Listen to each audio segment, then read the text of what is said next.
आप अपने फैमिली और फ्रेंड्स के साथ थिएटर में मूवी देखने तो जाते होंगे और मील में पॉपकॉर्न के मजे भी लेते होंगे, लेकिन क्या आपको पता है कि अब आपको ये मजा महंगा मिलने वाला है। दरअसल राजस्थान के जैसलमेर में हुई जीएसटी काउंसिल की 55वीं बैठक में पॉपकॉर्न पर टैक्स को लेकर बड़ा फैसला लिया गया।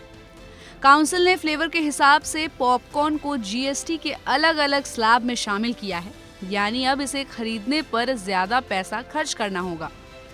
तो चलिए इस वीडियो में पॉपकॉर्न के बिजनेस के बारे में आपको सब कुछ डिटेल में बताते हैं। पॉपकॉर्न पर 3 तरह के tax union finance minister Nirmala Sitharaman की अध्यक्षता में जीएसटी काउंसिल की 55वीं बैठक में जो फैसले लिए गए, उन फैसलों में एक पॉपकॉर्न पर नए टैक्स रेट्स भी शामिल हैं। काउंसिल ने पॉपकॉर्न पर एक नहीं बल्कि 3 तरह के जीएसटी रेट्स लगाने पर सहमति जताई है, जो मार्केट में मौजूद इसके फ्लेवर्स के मुताबिक होंगे। काउंसिल की बैठक में पॉपकॉर्न पर जीएसटी लगाने के प्रपोजल पर सहमति बनी और रेडी टू ईट पॉपकॉर्न पर भी टैक्स रेट्स को लेकर पूरी डिटेल सामने आ गई है। इस पर अगर गौर करें तो आपके द्वारा खरीदा गया पॉपकॉर्न नॉर्मल नमक और मसाले से तैयार किया गया है और ये पैकेज्ड और लेबल्ड नहीं है, तो फिर इस पर 5% की रेट से जीएसटी लागू होगा। यही नमक और मसाले वाला पॉपकॉर्न पैकेज्ड और लेबल्ड होकर बेचा जाता है, तो इस पर टैक्स की रेट 5% की जगह बढ़कर 12% हो जाएगी। यही नहीं, अगर चीनी यानी शुगर फ्लेवर वाले पॉपकॉर्न की बात करें तो फिर इसे खरीदने पर सबसे ज्यादा आपकी जेब कटेगी। दरअसल जीएसटी काउंसिल की बैठक में जिस प्रपोजल पर सहमति बनी है, उसके मुताबिक चीनी जैसे कार्मेल से तैयार पॉपकॉर्न को चीनी कन्फेक्शनरी की कैटेगरी में रखा गया है और इस पर 18% की रेट से जीएसटी लगेगा।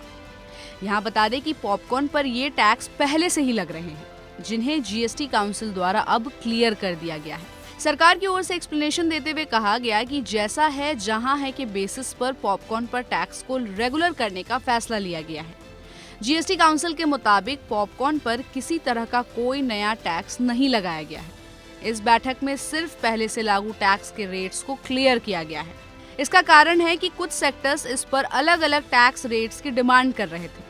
ऐसे में किसी भी तरह के कंट्रोवर्सी को निपटाने के लिए अब इन रेट्स को क्लियर कर दिया गया है। आपको बता दें कि इंडिया में नहीं बल्कि पॉपकॉर्न का दुनिया भर में बड़ा बिजनेस है और एक रिपोर्ट के मुताबिक बीते साल 2023 में इंडिया में पॉपकॉर्न का बिजनेस करीब 1200 करोड़ रुपए के आसपास का था और यह लगातार बढ़ रहा है। वहीं दूसरी ओर दुनिया भर में इस साल अब तक इसका मार्केट बढ़कर तकरीबन 8 अरब डॉलर से ज्यादा का हो गया है। तो जीएसटी काउंसिल की जो मीटिंग हुई है उस पर अब पॉपकॉर्न पर भी जो टैक्स स्लैब को क्लियर किया गया है, उस पर आपकी क्या राय है, हमें अपनी राय कमेंट बॉक्स में दें और ऐसे ही अपडेट्स के लिए देखते रहिए गुड रिटर्न्स। हमारे चैनल को लाइक और सब्सक्राइब करना बिल्कुल भी मत भूलिएगा।